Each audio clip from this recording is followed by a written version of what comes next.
ongoing thing.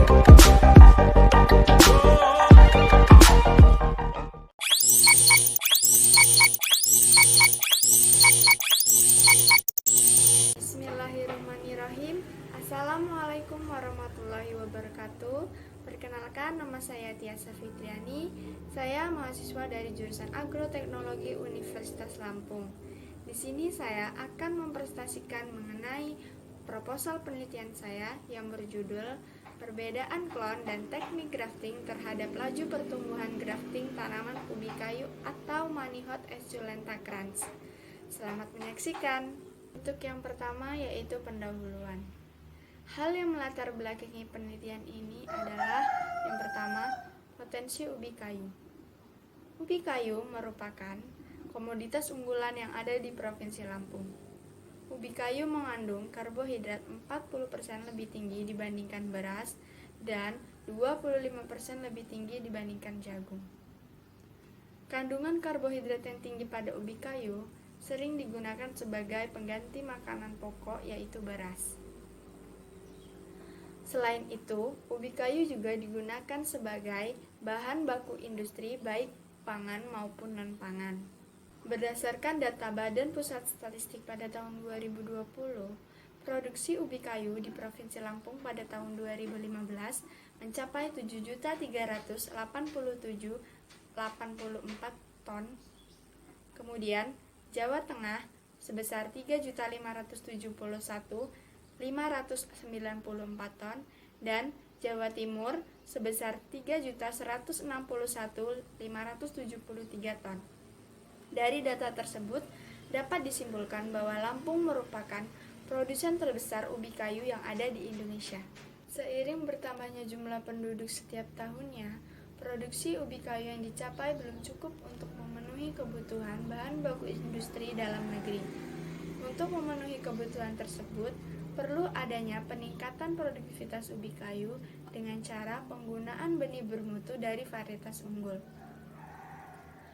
Penggunaan benih bermutu dari varietas unggul dapat dilakukan dengan cara menyediakan benih sehingga benih dapat tersedia sepanjang tahun.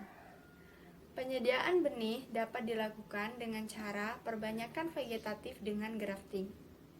Grafting merupakan salah satu teknik perbanyakan secara vegetatif yang dilakukan untuk menyambungkan antara batang atas dengan batang bawah dari jenis tanaman yang berbeda, dengan cara sedemikian rupa sehingga tercapainya persenyawaan dan kombinasi ini akan terus tumbuh menjadi tanaman baru. Pada proses grafting, teknik grafting merupakan salah satu faktor yang mendukung keberhasilan grafting. Penggunaan teknik grafting pada proses grafting diharapkan dapat menghasilkan benih ubi kayu yang unggul dan mempertahankan ketersediaan benih sepanjang tahun, sehingga penanaman ubi kayu dapat terjadi sepanjang tahun. Berdasarkan latar belakang yang telah saya sampaikan, terdapat beberapa rumusan masalah. Yang pertama, apakah jenis klon ubi kayu berpengaruh terhadap laju pertumbuhan grafting tanaman ubi kayu atau Manihot esculenta crans? Yang kedua, apakah teknik grafting berpengaruh terhadap laju pertumbuhan grafting tanaman ubi kayu atau Manihot esculenta crans? Dan yang ketiga adalah apakah terdapat interaksi antara jenis klon ubi kayu dan teknik grafting terhadap laju pertumbuhan grafting tanaman ubi kayu atau Manihot esculenta crans. Kemudian, tujuan dari penelitian ini adalah sebagai berikut.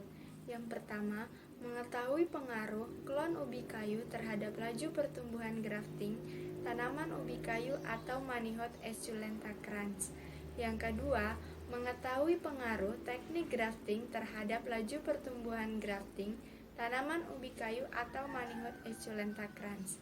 Dan yang ketiga, mengetahui pengaruh interaksi antara jenis klon ubi kayu dan teknik grafting terhadap laju pertumbuhan grafting tanaman ubi kayu atau Manihot esculenta crans.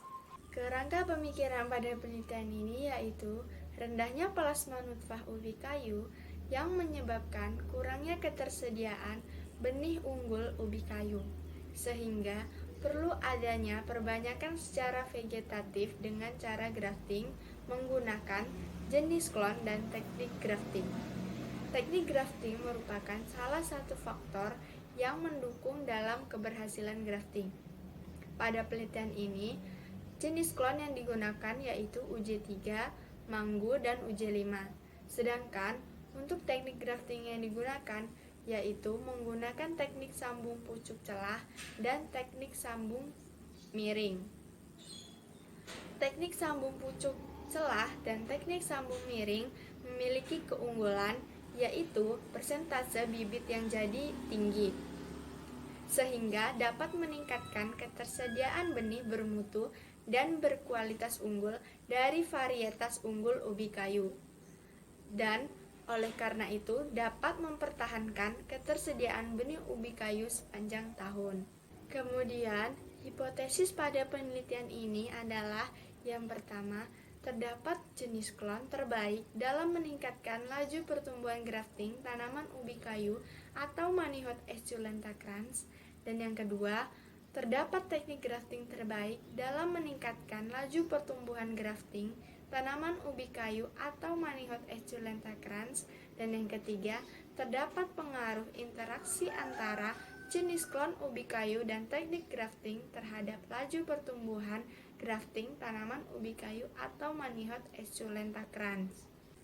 Alat dan bahan yang digunakan pada penelitian ini adalah sebagai berikut.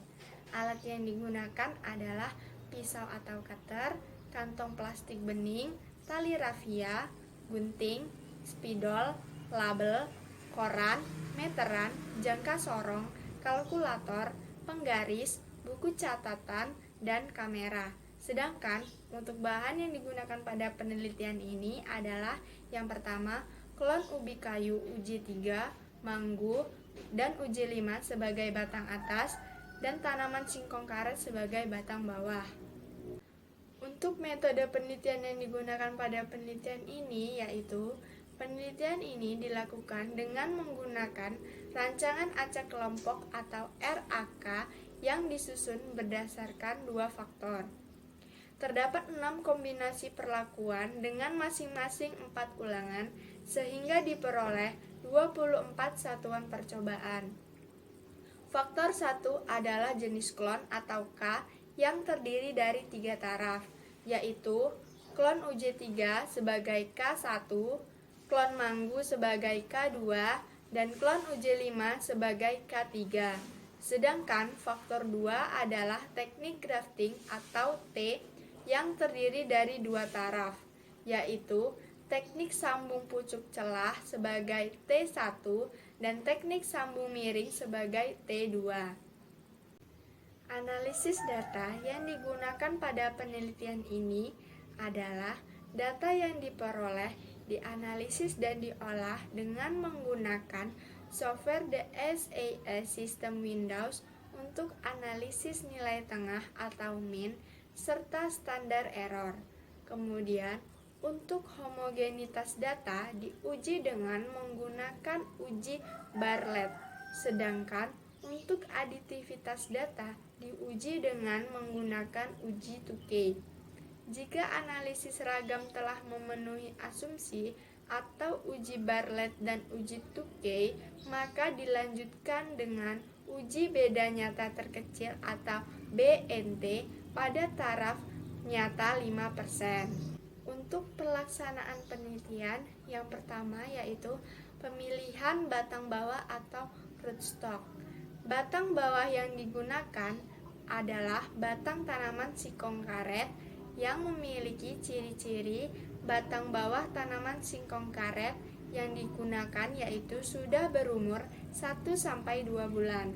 Kemudian, batang bawah yang digunakan memiliki cabang yang tumbuh tegak dengan ketinggian batang 50-100 cm di atas permukaan tanah dan memiliki diameter batang antara 5-15 mm.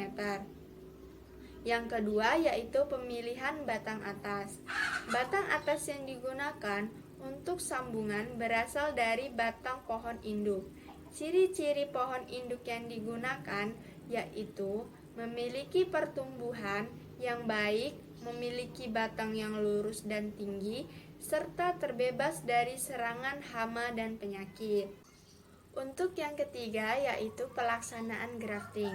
Pelaksanaan grafting dilakukan dengan cara memotong batang bawah dan batang atas dengan bidang sayatan berbentuk celah dan sayatan samping sedalam kurang lebih 1 cm. Batang atas yang telah disayat kemudian ditempelkan ke bagian sayatan batang bawah dengan teknik masing-masing sehingga kedua kambium tersebut dapat saling menempel. Setelah itu, diikat menggunakan tali rafia serapat mungkin dan diikat kembali menggunakan plastik kecil. Tanaman yang sudah digrafting kemudian disungkup. Kemudian untuk tahapan yang keempat yaitu pemeliharaan. Kegiatan pemeliharaan yang dilakukan yaitu penyiraman, pemupukan, dan penyiangan gulma. Penyiraman dilakukan setiap hari sekali pada waktu sore atau pagi hari. Pemupukan dilakukan sebanyak 2 kali, yaitu pemupukan awal dengan menggunakan pupuk kandang dan pemupukan kedua menggunakan pupuk NPK dengan dosis pupuk 200 kg per hektar. Penyiangan gulma dilakukan supaya lahan bersih dari gulma sehingga terhindar dari organisme pengganggu tanaman. Variabel pengamatan yang diamati pada penelitian ini yaitu terdapat 6 variabel pengamatan. Yang pertama yaitu persentase keberhasilan grafting, yang kedua yaitu jumlah tunas hasil grafting, yang ketiga panjang tunas hasil grafting, yang keempat jumlah daun hasil grafting, yang kelima diameter batang hasil grafting, dan yang terakhir adalah tingkat percabangan hasil grafting.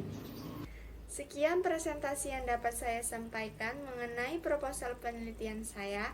Terima kasih atas perhatian teman-teman semua. Kurang dan lebihnya saya mohon maaf. Saya Tia Septriani. Assalamualaikum warahmatullahi wabarakatuh.